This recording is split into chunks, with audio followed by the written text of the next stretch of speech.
Jets talk, Mark Scheifele's not playing Game 6, and there was a lot of back and forth in the media. Basically, he was taken out. Really, really good hit from Braden Shen in the early parts of the first period.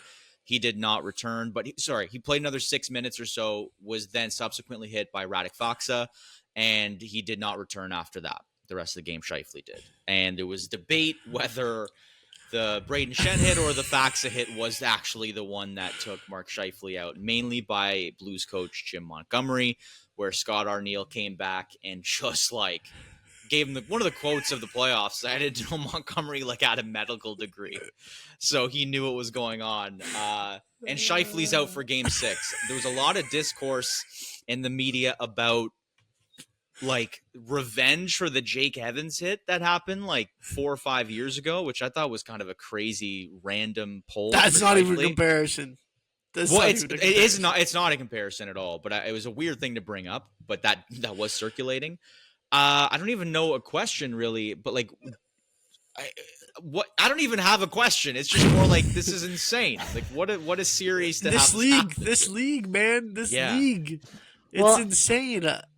I think with Jim Montgomery, I think with Montgomery, for him, I think that's a silly thing to say, to try it all to suggest that why and how a player that's not on your team got injured and nobody knows what the injury is unless Jim Montgomery does. I don't understand where he kind of gets off kind of trying to suggest that he has the knowledge into what's actually going on there.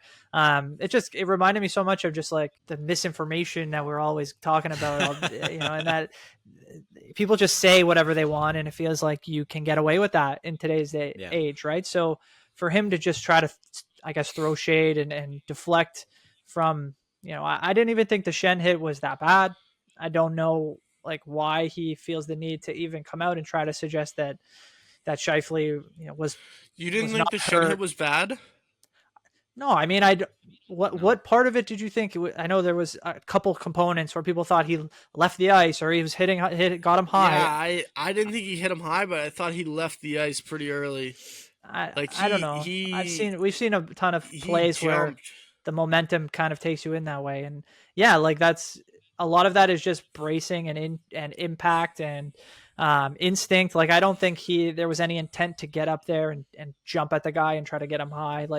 He just was lining up for a hit, and if his skates came off the ice, it wasn't because I don't think that he was trying to jump or do anything malicious. I think it was the way it worked out. Shen's not the biggest guy, I don't think either. So no, that might play into it, but I obviously we didn't see any fines or suspensions from that hit or anything else going on in that series from the league. So yeah, I was kind of whoa, for what Jim Montgomery was trying to do. And I kind of had a chuckle about it, but I think that's just his way of trying to maybe get under the skin of the Jets or try to deflect any blame away from his player. So I don't know. I just thought it was kind of silly. Is he wrong though? Montgomery? Yeah. He didn't. Well, we don't know. How do you know? Nobody knows. No, I know. I'm just saying, but the fact that he did play 6 minutes after that hit, it kind of or 6 minutes total after that hit. Like that. Do you think that kind of indicates he was feeling okay, or maybe he got a little bit hurt from that hit, and then the Faksa hit really just did it over the edge, and just his body was done for the night? Well, I don't know this for a fact, but I think that he had left the ice. I don't know if it was because of a spotter or if he had left the ice voluntarily after the Faksa hit, because I think I had read that if he had been taken out by a spotter, it's potentially that he was concussed and didn't even know, or what the situation was after the Shen hit, or it could have been the Faksa hit. I'm not here to suggest either that I know, but I think that if the team is going to come out and say, or at least the extension of the team and the coach, and say we think it was this hit, we didn't like it, whatever, then I think that should just be taken at face value. And if you want to say we're not sure, or the guy continued to play, you can do that. But to suggest that more, or that they're lying, or that there's some sort of weird situation going on, again, nothing wrong with it. He can do whatever he wants, but it just felt kind of weird and icky a little bit to do that. Oh, that's a good description. It was almost like an icky, what are you doing in the post game? Right after the game. Yeah. Oh yeah, we know because he played. But what's weird is this is a completely different example. It's generations ago. But like when Scott Stevens took out Paul Correa, right? Paul Correa looked, I'm not exaggerating. Like you see it now. He looked dead. Like he did not look like he was alive after that hit. He got up. He scored. Was it the overtime winner? Or like he scored like minutes after he played in that game. And then he was obviously injured for a long time. Like he was not the same player anymore. Correct me. He may have been. But like the point being is he came back and played and then he was out. So the point I'm making here is that Scheifele likely, you suggested it a little, Justin, like he probably was shook up and maybe the adrenaline or like, you know, we still got to play game 5. There's still a lot of game to be played. Maybe his body, he's not feeling it in the body yet. And then the Faxa hit, like I've seen it slow down. I don't know. Again, I'm definitely not a doctor, so I don't know what is the injury. It bounced off him, kind of. It bounced off him. It was either like a shoulder or a rib or it could have been concussion. And maybe that just was like, all right, we really got to take you down for concussion protocol. But Arniel, I know when it was confirmed that Scheifele wasn't playing in game 6 just before our podcast, I think Arniel's comment was like, I'm not even going there when asked about if he was in concussion protocol. So there's very, very mum's the word, which is understandable. Weird to suggest that, you know, especially if it's not your team, like you didn't even talk to the team doctor that likely assessed him. So felt weird. I don't know. Arniel had comments last night saying we're talking to the league on all 5 games about the Blues. I don't think there has been another hit in this series that the Blues have laid that's just been like, where are you talking about, Arniel? Like, I think you're just just trying to say like it's been a physical series and we don't like it. Well, Logan Stanley probably laid the biggest hit of the series on That's what Jordan I was going Kyrou. to say. Yeah, exactly. Like, if you don't like the hit on Mark Scheifele, I guarantee you they didn't like the hit on Jordan Kyrou. Like, come on now. Like, it's back and forth. It's playoff hockey.